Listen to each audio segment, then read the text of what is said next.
Hello, everyone. Welcome back to the AGLounge by Airline Geeks podcast. My name is John McDermott, and as always, I am joined by my co-host, Vanny Gibertini. Hello, everybody. We wanted to start our podcast today by taking a look at the industry in South America. It has been one of the rougher ones throughout the coronavirus pandemic, and we thought it would be worth kind of taking a deep dive into the industry and kind of what's going on in multiple countries and at airlines across the region. So we have invited Juan Pedro Sanchez, who is one of our writers at Airline Geeks, to join us today. Juan, welcome to the podcast. Thank you very much, John. Hi. Well, my name is Juan Pedro Sanchez. I'm from Lima, Peru. I'm officially a writer at Airline Geeks. And what I'm going to talk about is how is aviation industry going on here in South America and generally in Latin America. I would like to make an example. Recently, you can find my article about Panama and Copa Airlines resumption operations.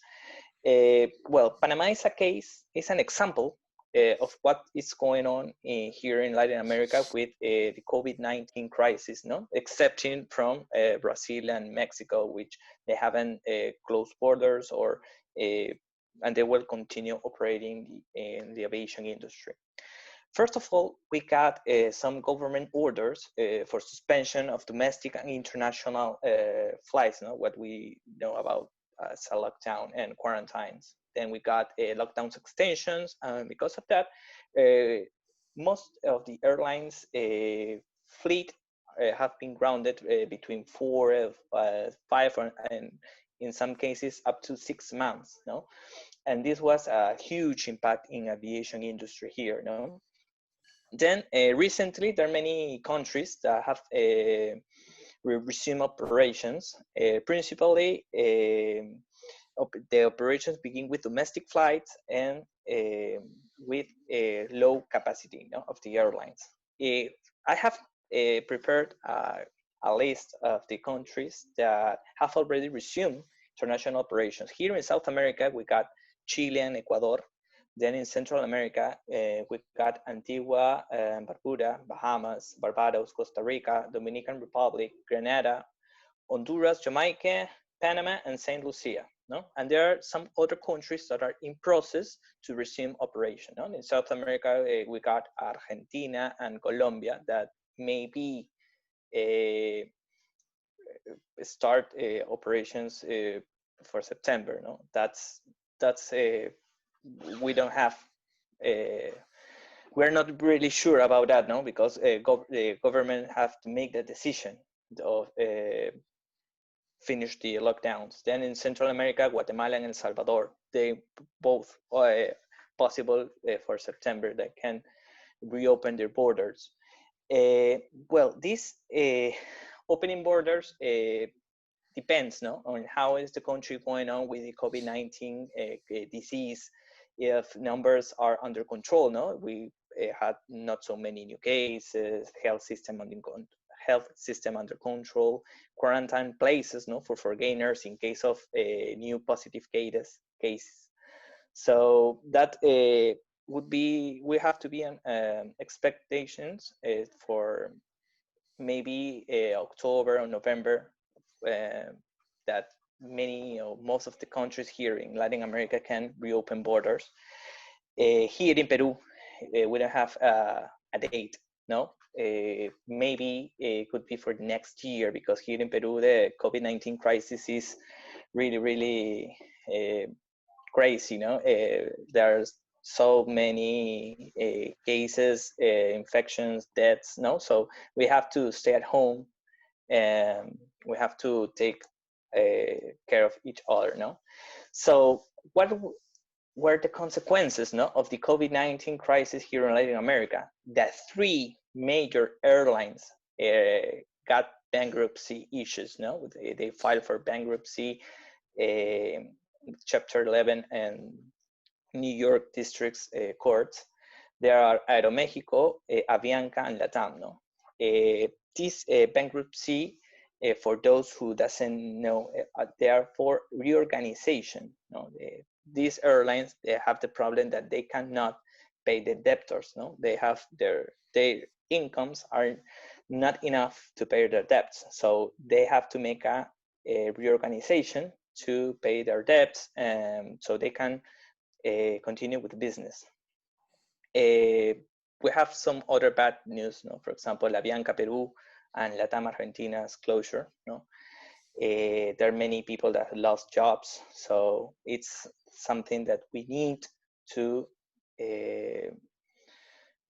move on and pass. No, but there are some good news. No, the good news comes from here. For example, in Peru, JetSmart, that it's a ultra low cost carrier from Chile, has opened a new branch. No, they will start operations in the next year, and they have plans to expand also to Brazil and Colombia.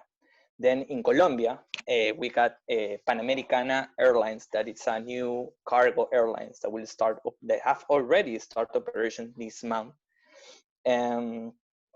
Well, there are some other good numbers, no?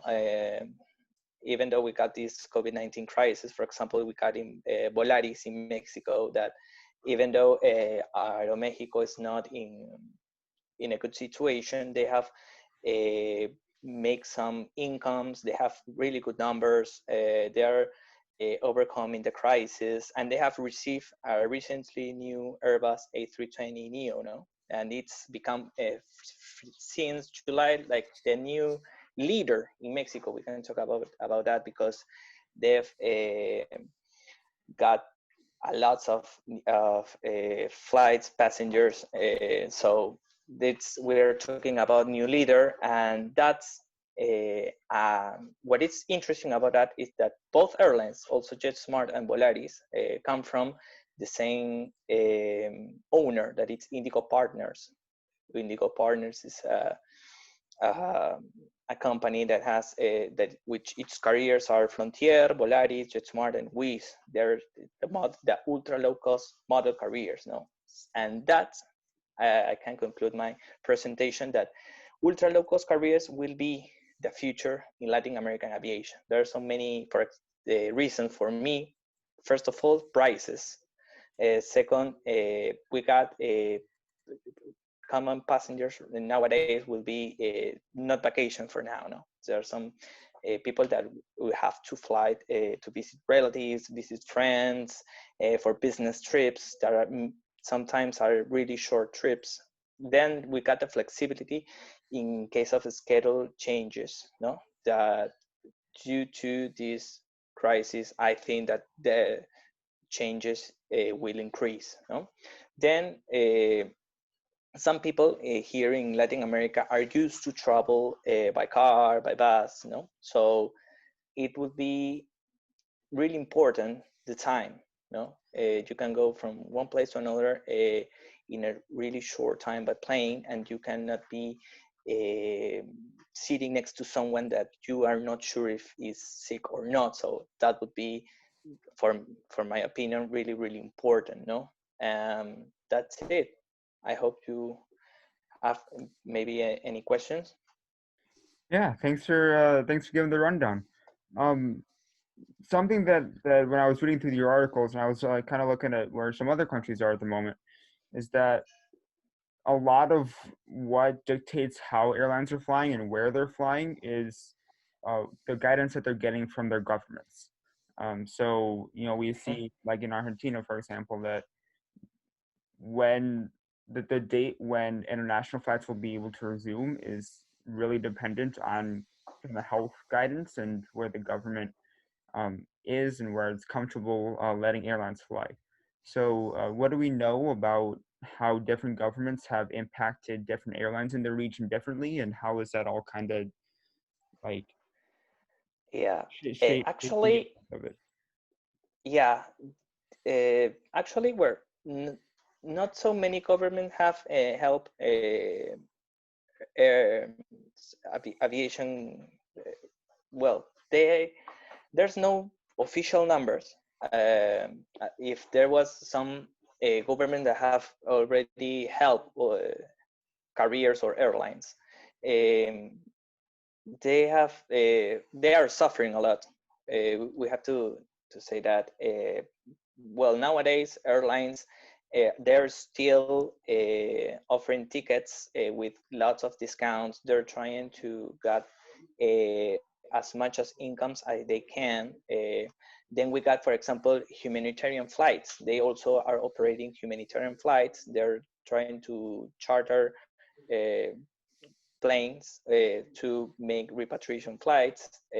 That's the only thing that they can do in this crisis. Governments are not with official dates for resumption operations. There are some lockdowns extensions on the way, so there's no official dates. Something else that I noticed that was kind of mind-boggling to me was that out of the roughly like $130 billion worldwide that governments have offered to airlines, only about 1% or so is from Latin America or from South America. So do you think that these kind of lack of funds combined with the lack of travel could really change the landscape of which airlines exist in South America in the next few months or years? Yeah, actually, I can also use an example of what Copa Airlines have done. They have recently, well, not recently, but some weeks ago, they have tried to look up a way of financiation, and they have started selling bonds on the stock markets. No, start selling bonds.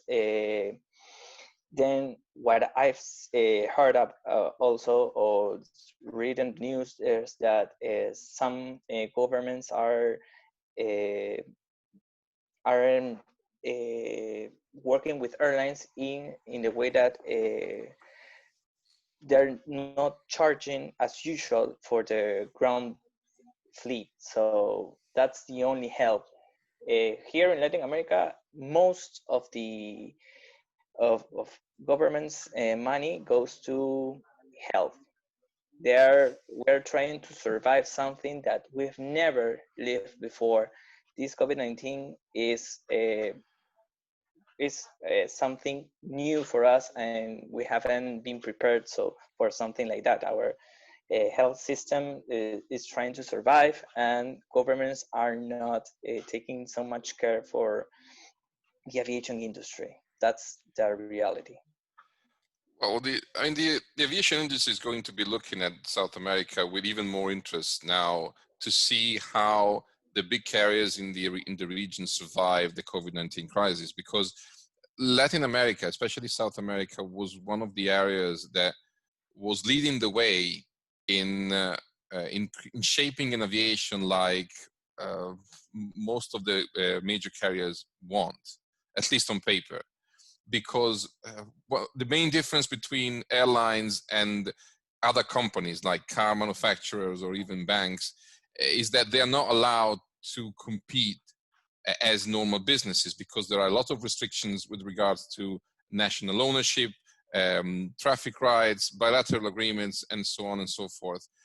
The South American region was one of the regions where we have been seeing during the past few years a consolidation among carriers of different countries to create big, at least regional wide brands that were very strong and to a certain extent quite profitable. Copa was one of the most profitable airlines in the world until a few years ago.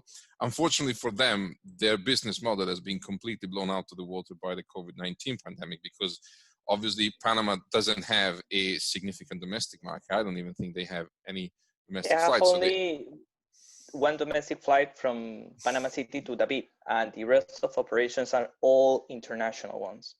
I mean, they are very heavily focused on hub and spoke operation with short connections and trying to make sure that their passengers can switch plane as quickly as possible. Obviously, that is not possible any longer. There are international restrictions and so on, but also the fact that the big groups, the Avianca that merged with TACA a few years ago, and LATAM, which was the merger between LAN Chile and TAM, they have started creating subsidiaries in other countries. That was a big sign that the aviation industry was kind of heading towards a normal, so to speak, a normal future. Now, this unfortunately has taken a hit, because as soon as the pandemic was declared, all the national governments, they kind of locked themselves in, and there is an attitude to look after their own national interest rather than looking at the global picture of an industry that by nature should be global. So, I mean, it's very difficult to see how this is going to pan out. I guess one of the reasons why there hasn't been any official government intervention is because since the carriers are and the multinational carriers, then there isn't a specific government that is the reference point for each of them. But regardless of that, we really need to understand whether the model that the region had been trying to create is a workable one, because that would make a huge difference. It would mean an awful lot if it was possible to create global brands so that we had one airline that could fly all over Asia with possible seventh freedom or cabotage rights even in other countries, and if that was possible even in Europe or in North America. Do you believe that there's going to be a step back to every country for itself with their own little national carrier, or do you believe that the big multinational brands would actually come back after the crisis and continue the growth? Well, first of all, I'm completely agree with you, Benny, that major airlines here in South America are big companies. No,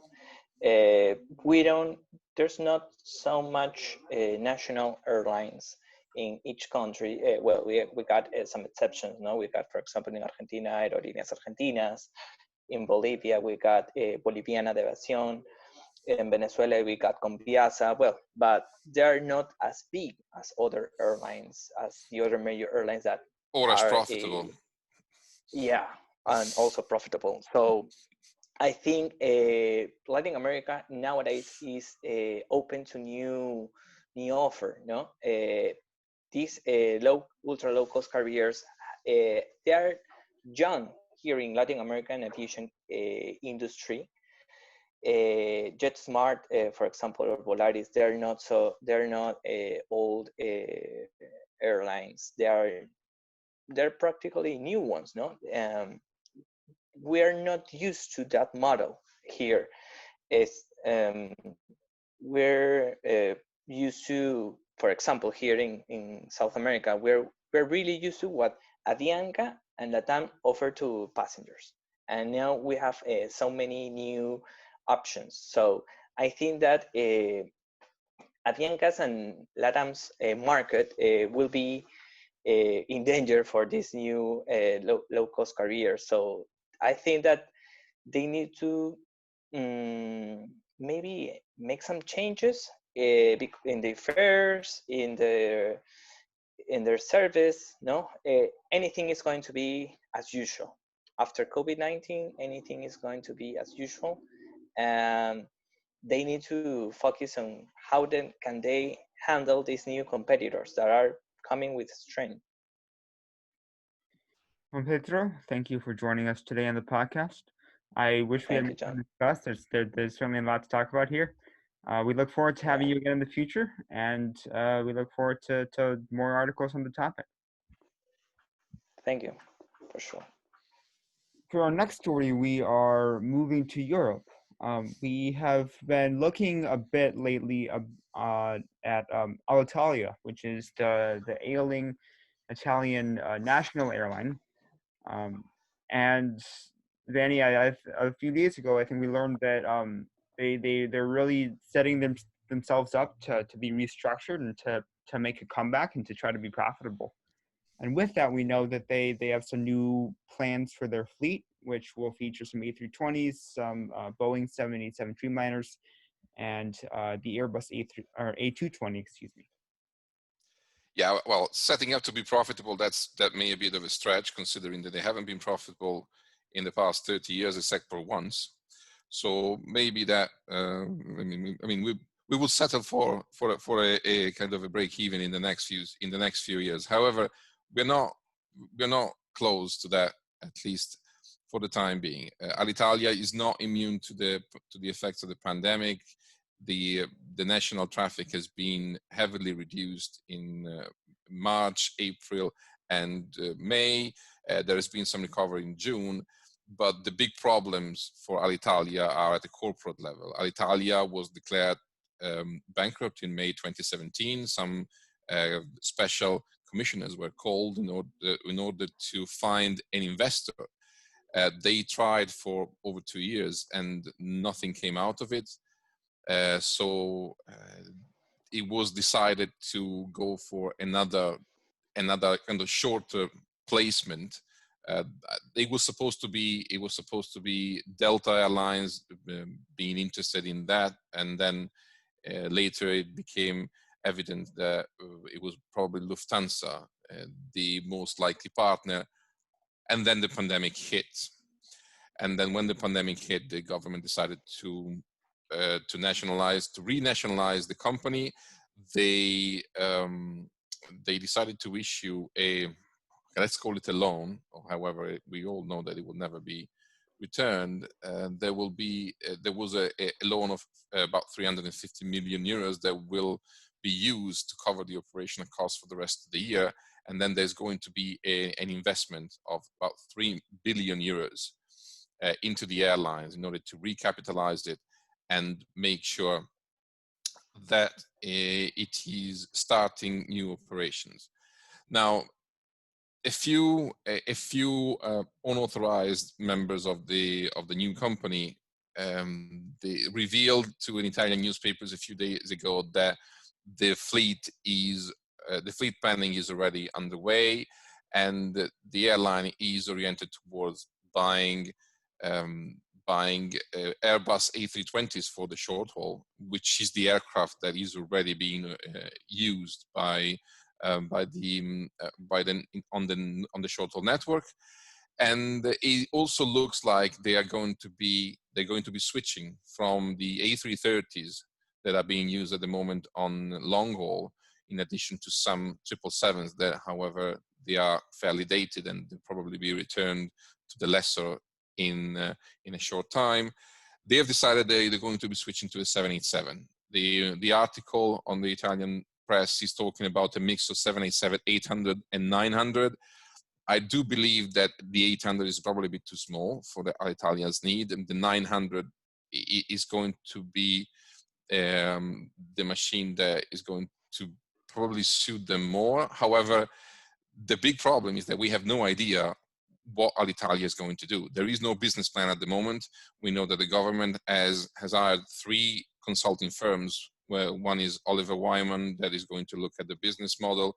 One is Deloitte, or Deloitte, if you want to pronounce it in English, for the financial side, and then there is an Italian law firm for all the legal aspects. But there is no plan at the moment. There is no plan. So the airline, if really there are already set plans to buy or to structure the fleet in a certain way, they are doing so without knowing what they're going to do with the fleet.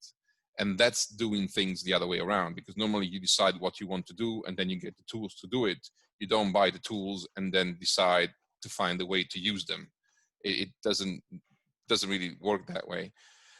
I mean, everything is being done. Everything is being done backwards. So nothing new there.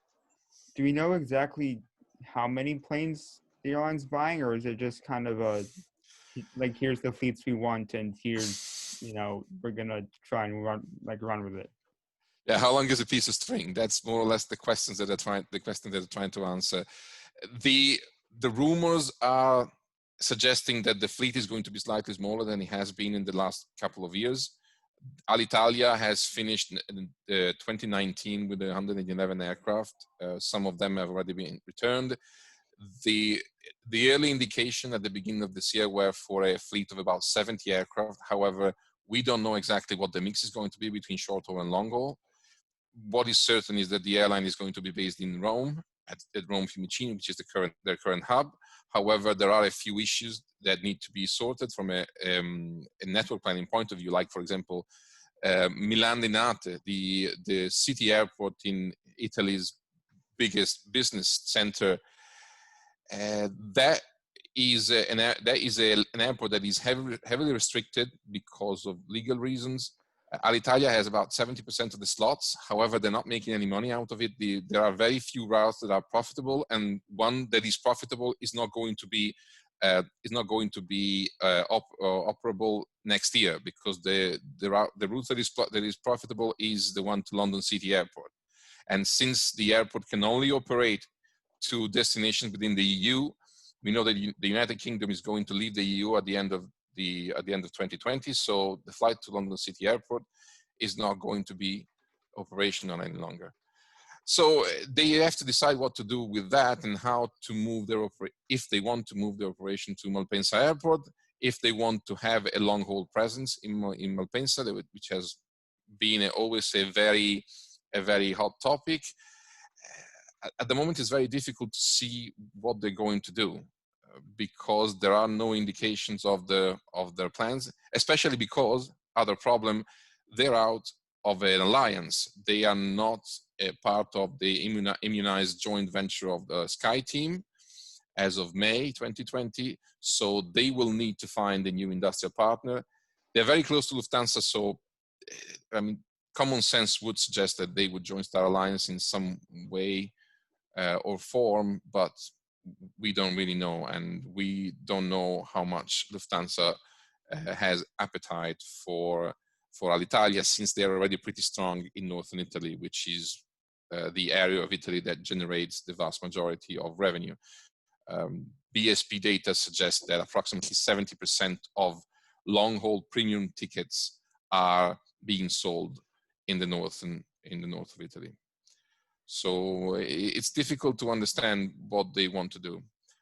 There are also indications that the Alitalia Cityliner, which is their regional arm, that is currently operating under a different air operator certificate. We don't know if that's going to continue or not, but they are currently operating Embraer 175 and Embraer 190. There is a strong indication that the fleet is going to be converted into an Airbus A220 fleet with a mix of A220-100 and A220-300. Just a curiosity, Alitalia had been operating with 5 air operator certificates until a few years ago. And the reason for that was the restrictions in Linate. Since frequencies to destinations in Linate were regulated by AOC, by Air Operator Certificate, they had maintained 5 different air operator certificates, so they could fly 5 times the frequencies they were allowed under the law. That's a curiosity. Yeah. So I know that I think, what do they have, like 30 days to come up with a new business plan for new restructured airline, or is... Well, that's their timeline. I mean, they have come up with a desired timeline, which I'll be very surprised if it gets respected. They need to come up with a business plan. The business plan will need to be submitted both to the government, to the Italian government, to be approved, and to the European Commission, that is looking at Alitalia, because they don't want that this investment could be categorized as a state aid, because that's not allowed under EU rules. They have imposed some strict conditions on corporate discontinuity. So they need to make sure that the new company is going to be different so to speak, than the previous Alitalia. So they want the business plan approved by the end of October, so they can actually make all the necessary moves to see the airline being operational under its new shape by the beginning of 2021. Now, this is quite ambitious because we are already at the end of August. They would need a business plan to be presented by the end of September if they wanted to have it approved in 30 days by the end of October. And that is already a fairly tight timeline at the moment. The 250 million euros that the government has given to Alitalia should be enough to see them through the end of the year from an operational perspective. If no solution can be found, the new CEO, Lazzarini, has said that the airline would have to declare bankruptcy and be liquidated. However, Alitalia so far has been the envy of every cat in the world because they're probably the only creature that has more lives than they do. I mean, I'm not sure if they got to 9, but I'm pretty sure it's very close. So we will have to see whether this is really the end. It's difficult to believe that the government will let Alitalia go under, especially when there are more than 10,000 people whose jobs are on the line. So probably a solution will have to be found. Whether that solution is going to be compatible with the world of aviation and with the market of European commercial aviation, that's a different story. Yeah, but before we move on, one thing I wanted to add is I don't know if the Italian government would, like, how open they would be to letting a second major airline in the country go bankrupt in a year. So we had Air Italy that liquidated at the start of 2020, and then if we had Alitalia go bankrupt at the end of 2020, I mean, Italy would be left in a very tight position with the loss of two such big airlines if Alitalia is eventually forced to go bankrupt here. Well, I mean, Italy is already served by other carriers, but the largest international and domestic carrier by a country mile is Ryanair in terms of passengers served. So it wouldn't be a mobility problem. It wouldn't be a mobility issue. Air Italy has always been like the bastard child of airlines because it was created by the Aga Khan. It was always something of an outsider. Air Italy was 49% owned by Qatar Airways. We know that they have been a kind of in the middle of a big debate between Qatar Airways and US carriers when they started transatlantic flights.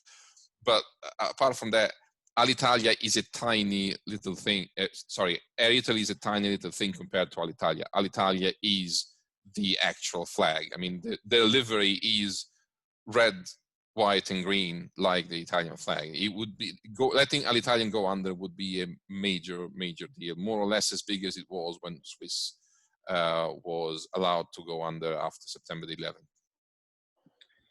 Our last story today is a look into Wizz Air, which is the low-cost carrier in Europe. The airline has, over the past few months, seen drastic expansion. I think it's opened something like 200 new routes since April. Launched, I think, 7. I don't know if it's 7 new bases or it's 8 new bases now, because I know when we're recording just a few hours ago, they also announced that they're opening base at London Gatwick. But they've opened, again, a huge number of routes, a substantial number of bases just since April, and which is 4 or 5 months ago. So they're kind of in an interesting position when really the rest of the industry is so depressed and so many airlines are cutting routes and are suspending operations on such a grand scale. So I mean, I think the most important thing is to kind of look where they're going. I think their most recent announcement was included a number of holiday destinations, most importantly in Spain and in Portugal and in Cyprus, as well as a number of Eastern European destinations. And we know that they are launching a number of new routes into the United Arab Emirates with its new subsidiary, which is Wizz Air Abu Dhabi. So they're kind of in an interesting place. They have a lot of cash on hand at the moment, which I think is pretty evident by just how much they're doing and how many routes they're opening.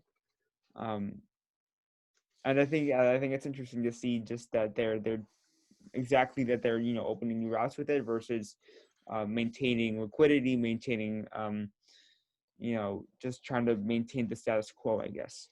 Well, they're trying to put their pieces on the map. They want to establish a presence in areas where they haven't necessarily been very strong, where it was very difficult to get a foothold until a few months ago. Like, for example, the latest announcement is London Gatwick. London Gatwick is a very, very constrained airport. Slots are virtually unavailable over there. Now, we hear that there are a few issues with slots on their side. The European Union has agreed that they will not enforce the grandfather rights for slots during the pandemic. I don't know if our listeners are aware, but in order to have the landing and takeoff rights at an airport, it's necessary to apply for a certain time slot, and that time slot is maintained in the following season if the airline has operated that slot at least 80% of the time. So I can't just get a slot and then keep it and never operate a flight because it will be reassigned to someone else. Now, in very constrained airports, this normally happens, and all the slots are assigned because of grandfather rights. So they are assigned to the airlines that were operating it the season before. And if a new entrant wants to come into the new market, then they need to find some other way, either buy the slot that is allowed in some places like London Heathrow, or do some kind of swap with an existing carrier. Now, Wizz Air is trying to get a foothold into London Gatwick, which is the main leisure airport in the UK, and we see that they are trying to operate more routes. There are the so-called sunshine routes from bases in Western Europe to sunshine destinations. Their business model has been very exclusively, until not long ago, flying from Eastern Europe to Western Europe. They were only flying east to west route. And they were extremely strict in following their model. They were not deviating. Now we see that they probably perceive there are opportunities in those markets. Some of the existing carriers are weak, and they probably believe they can move in there. In the UAE, with their Abu Dhabi subsidiary, I think the bet is different. I do believe that they are trying to see if they can create a new market. They are trying to see if a ULCC with a ULCC business model can actually tap into an unexpressed demand that is not satisfied by Qatar or Emirates or all the other carriers in the area that are full service carriers. I mean, in the United Arab Emirates, 80% of people living there are not national of that country. There's a huge percentage of immigrants, and most of them, they are manual labor workers coming from either India or Bangladesh or Lebanon or Pakistan. And in order to go back to their original countries, they need to fly. And if they have a way to fly cheaper, even if the service is not at the same level, they would probably use those kind of services. And I think Wizz Air may be onto something, and they have declared a few months ago that the original estimates were probably too conservative, and they will have to expand more aggressively than they thought they would. Yeah. Well, So Penny, I have a question. So do you think we got maybe a competition between carriers with narrow body airplanes with wide body ones? Maybe with this example at the United Arab Emirates? Are you referring to the full service carriers like the Emirates of this world?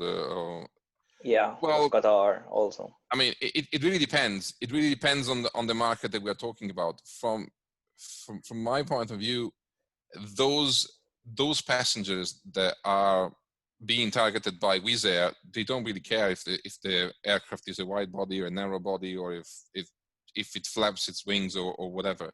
They just want to go home, and they don't really care. I think we see a similar kind of phenomenon with ultra low cost airlines flying from the United States into South America.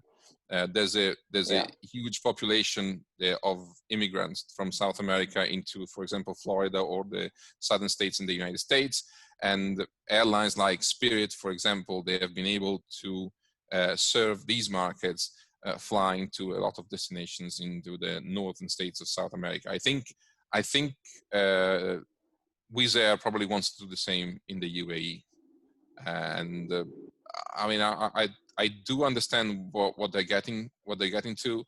I'm not sure how Qatar or Emirates will respond. During an interview a few weeks ago, Akbar Bakr, who is the CEO of Qatar Airways, was saying, well, those are not our passengers. Our passengers are different. They care about quality. I mean, these words are more or less the same words that the British Airways or Lufthansa or Air France of this world were saying when Ryanair and EasyJet were starting their expansion. They were saying, well, that's not our market. They will never bother us. We know how that ended. It didn't end well for them. So I don't know. I hope that he's not making the same mistake. So we know that Wizz Air Abu Dhabi is going to start its operations, I think, by the end of the year. First by connecting some of its pre-existing hubs with Abu Dhabi. So for some reason, I'm thinking that they're going to start like 6 or 7 new routes at first, to kind of get into the market in Abu Dhabi and the UAE. And I think, as you kind of alluded to, Vanny, as they kind of establish themselves, we could see them expand either to connect other European destinations to Abu Dhabi or to connect to other destinations in the UAE. So I do definitely think it'll be interesting to see whether and how they disrupt the market there. Again, looking at the Qatar and the Emirates that are known for such extravagance and are known for looking like nice, big, fancy first class seats and lie flat business and kind of all the showers on board the plane. Yeah, so I think it'll be interesting to see how Wizz Air, which is really kind of the opposite of that, will come in and disrupt the market. And I think again it'll be interesting to see if they'll be able to take a presence. So taking over the some of the people that might want to be able to fly for cheaper, but only really have the options of Emirates and of Qatar. And also it would be nice to see whether whether there will be a similar kind of dynamic that was created in Western Europe by the advent of low-cost airlines such as Ryanair and EasyJet, because back at the beginning of the 2000s, when there was the big boom of low-cost carriers in Europe, especially in the UK, it was possible to see that it was more the well-heeled passengers they were kind of trading down so that they could fly more often. There were people that had second homes in Spain or France or Italy. They were just commuting using low-cost airlines on a regular basis back and forth as if they were taking the bus because the fares were so affordable. Now, in in the UAE, there is a very big range of possible passengers. There are the very poor and the very wealthy. There's also a large section of middle class or upper middle class who would welcome the possibility of going to other destinations for cheaper. There are a few other issues from a social perspective. Let's just say that on some of these flights, you may end up sitting next to someone who maybe you don't want to be sat next to because they don't have the relationship with the soap that you would like. And then that could be a factor. But I think it would be curious to see whether the operation of Wizz Air out of Abu Dhabi is only going to be targeted to the foreign manual workers, or there will also be the possibility of flying other kind of passengers to other destinations. I think it's also could be interesting to compare how Wizz Air Abu Dhabi operates versus how Fly Dubai operates. Fly Dubai being one of the more prominent low-cost airlines in the UAE at the moment. Fly Dubai has had a relationship with Emirates for quite a while now, so they're certainly not completely immune from the extra extravagance, since they do work so closely with Emirates on some routes. But I think especially if Wizz Air doesn't take on a partnership, which I think it's less likely to than Fly Dubai. I think if it doesn't take on such a partnership with Emirates, for example, it'll be an interesting comparison to see how like the independent airline who is such more experience in low cost operates versus Fly Dubai, which is still a relatively young airline and does work closely with the full service carriers in the region. Thank you for joining in to the AGLounge by Airline Geeks podcast. We've enjoyed having you along with us this week. As always, you can read more about all of these stories and topics on our website at AirlineGeeks.com and by visiting our social media channels at AirlineGeeks on both Instagram and Facebook, and Twitter as well. We look forward to having you again in the future. We look forward to joining you back and to welcoming you back to our website. And we look forward to having you join us next week for another episode of the AGLounge podcast.